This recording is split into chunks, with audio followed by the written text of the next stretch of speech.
Lift him up. September 28. Hezekiah humbled himself.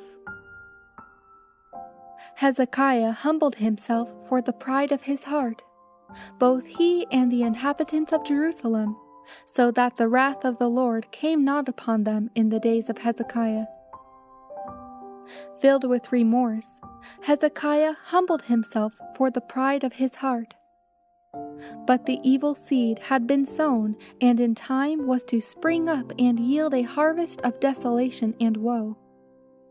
During his remaining years, the king of Judah was to have much prosperity because of his steadfast purpose to redeem the past and to bring honor to the name of the God whom he served. Yet his faith was to be severely tried, and he was to learn that only by putting his trust fully in Jehovah could he hope to triumph over the powers of darkness that were plotting his ruin and the utter destruction of his people. The story of Hezekiah's failure to prove true to his trust at the time of the visit of the ambassadors is fraught with an important lesson for all. Far more than we do, we need to speak of the precious chapters in our experience, of the mercy and loving kindness of God, of the matchless depths of the Saviour's love. When mind and heart are filled with the love of God, it will not be difficult to impart that which enters into the spiritual life.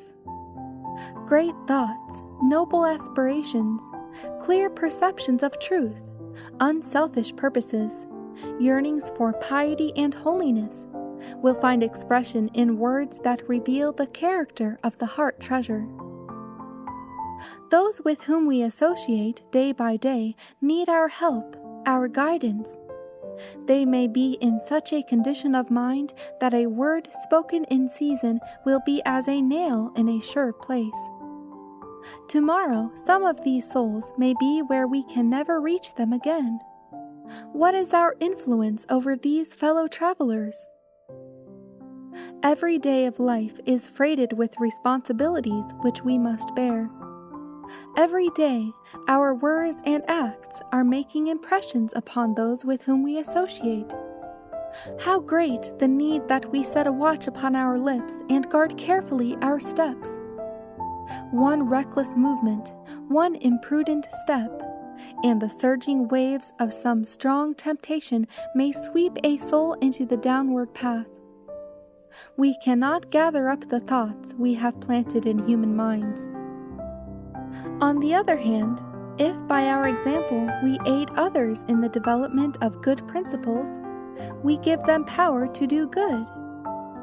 In their turn, they exert the same beneficial influence over others. Thus, hundreds and thousands are helped by our unconscious influence. The true follower of Christ strengthens the good purposes of all with whom he comes in contact. Before an unbelieving, sin-loving world, he reveals the power of God's grace and the perfection of his character.